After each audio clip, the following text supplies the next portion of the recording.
Cześć, witajcie. Dzisiaj na stole filmowym kolejny Express DeLonghi Dynamica Plus, w którym pokażę Wam, jak wyczyścić, przesmarować oraz poprawnie złożyć blok zaparzający ekspresu. Od razu przystąpię do wyjęcia oraz rozkręcenia bloku zaparzającego. Po wyjęciu całego zespołu bloku zaparzającego tłok powinien znajdować się w górnej części, w takim miejscu jak widać, a łopatka wyrzutnika fusów nie powinna o niego haczyć. Przed rozkręceniem urządzenia pamiętajcie i zwróćcie uwagę, że na zewnątrz są umieszczone punkty kontrolne, te właśnie, które pokazuję tutaj, jak również w dolnej części w tym miejscu. Są to znaczniki, punkty kontrolne, które pozwalają nam prawidłowo ustalić wszystkie części bloku zaparzającego przy jego konserwacji i ponownym montażu. Rozkręcę teraz cały blok zaparzający, a Was przy okazji zapraszam do subskrypcji mojego kanału.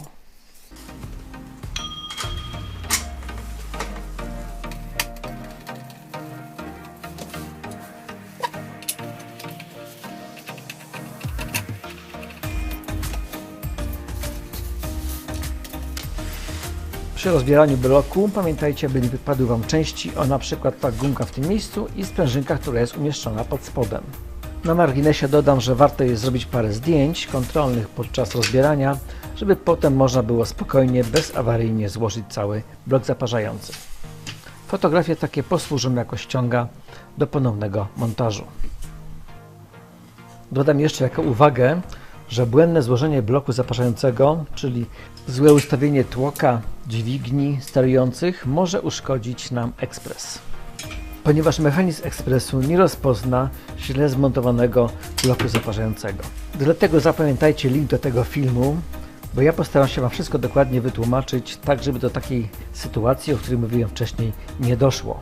Tylko ponowne, prawidłowe zmontowanie bloku zaparzającego pozwoli nam utrzymać ekspres sprawności technicznej. Zobaczcie teraz, jak wygląda wnętrze cylindra, w którym porusza się tłok. Sprawdźmy jeszcze czystość otworów, a tam często gromadzą się zanieczyszczenia.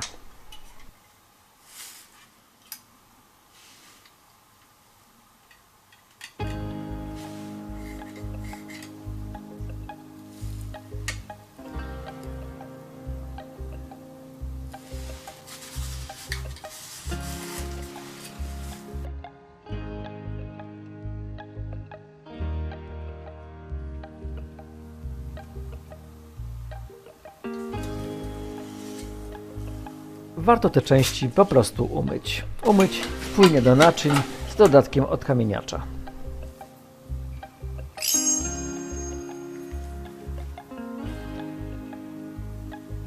Te uszczelki można wymienić na nowe. Jeżeli są w bardzo dobrym stanie, wystarczy je również umyć i po nasmarowaniu ponownie wykorzystać.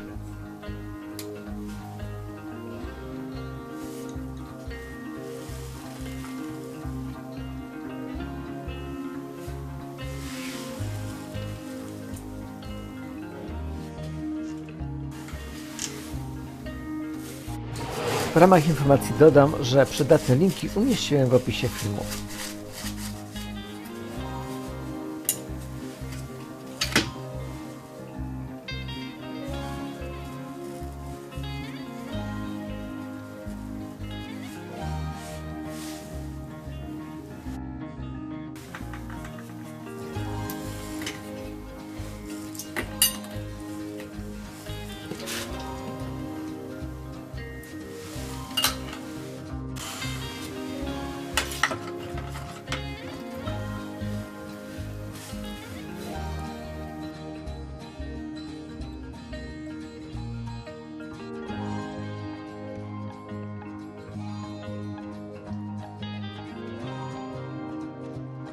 A teraz istotna uwaga, w tym tłoku jest zaworek pod tym dekielkiem umieszczony, który też warto wyjąć, wyczyścić.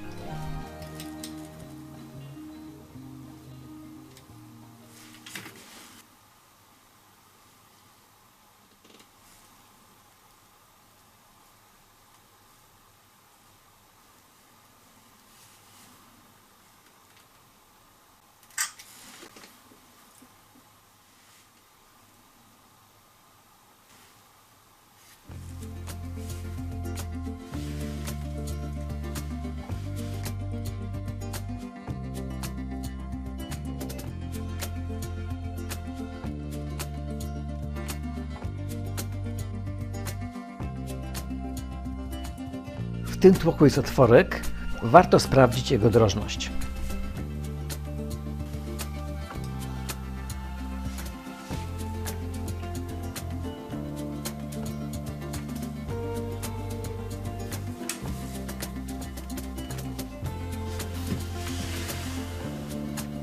Po umyciu wszystkich części możemy po kolei wszystko składać.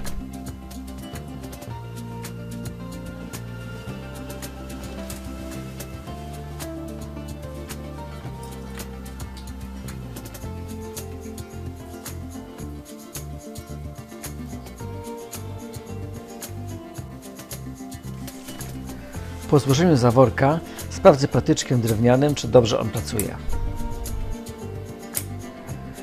Widzę, że jest ok, zaworek nie zacina się. Przystępuję teraz do montażu wszystkich części bloku zaparzającego.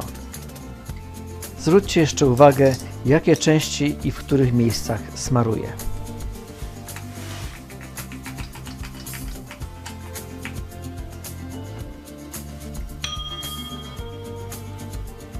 Do smarowania użyłem smaru OKS 1110.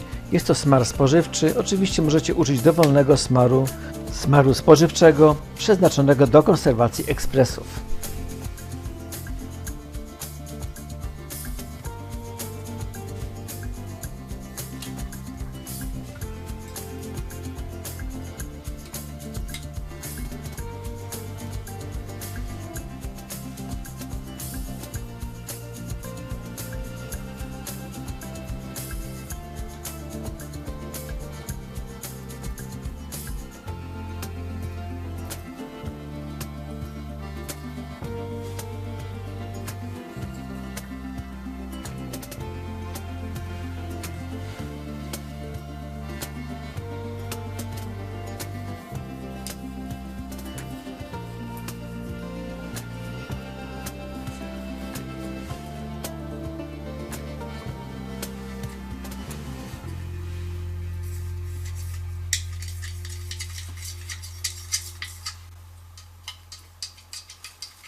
I teraz uwaga, wkładam tłok, on wchodzi jednokierunkowo, on musi pasować do otworów, które są umieszczone niżej w dnie cylindra, o właśnie ten otwór.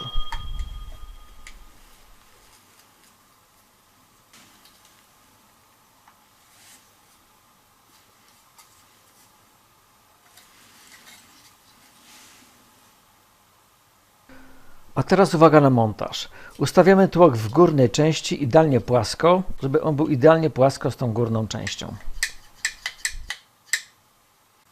Pozwolę sobie jeszcze przesmarować oś dźwigni, jednej i drugiej, oczywiście tym samym smarem spożywczym.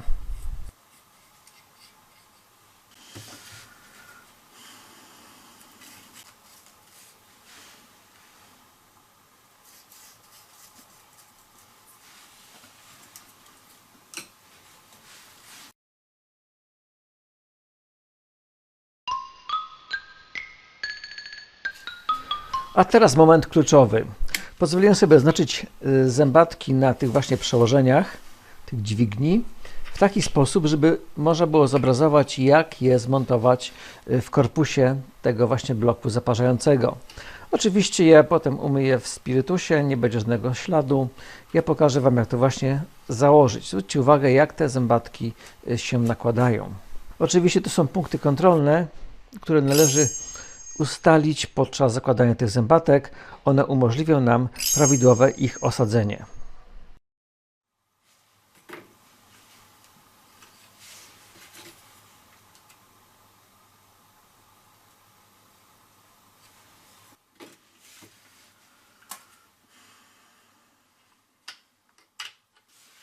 To jest flamaster zmywalny. Wyczyszczę teraz ślady.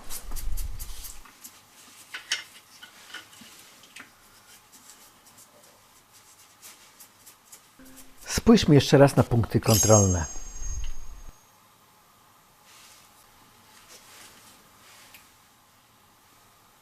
A teraz magiczna gumka. Warto jej nie zgubić.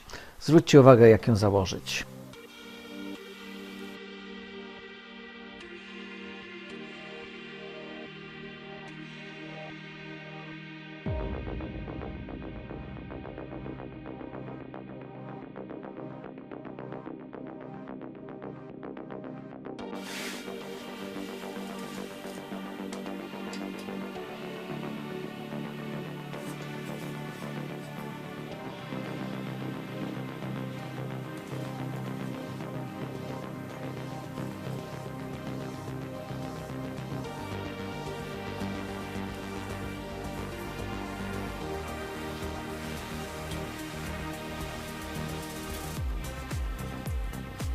Posmaruję jeszcze gniazdo oraz zakładam sprężynkę z wyrzutnikiem fusów.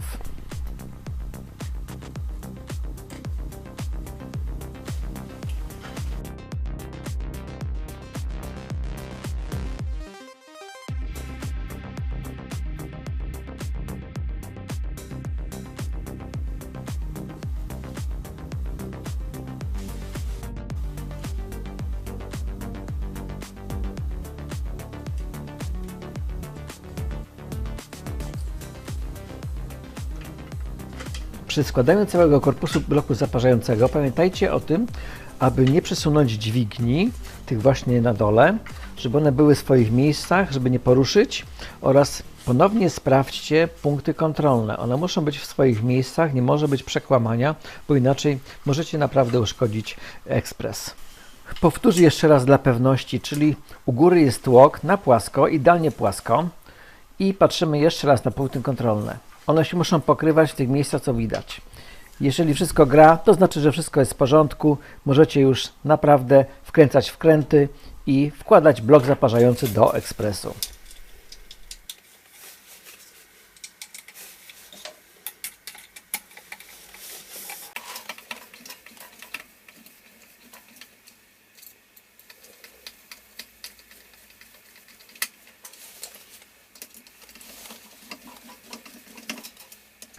Wkręcam teraz wkręty i zbliżam się do końca mojego filmu. Mam nadzieję, że film się Wam przyda w naprawie Waszego ekspresu. Jeżeli tak, to zapamiętajcie do niego link.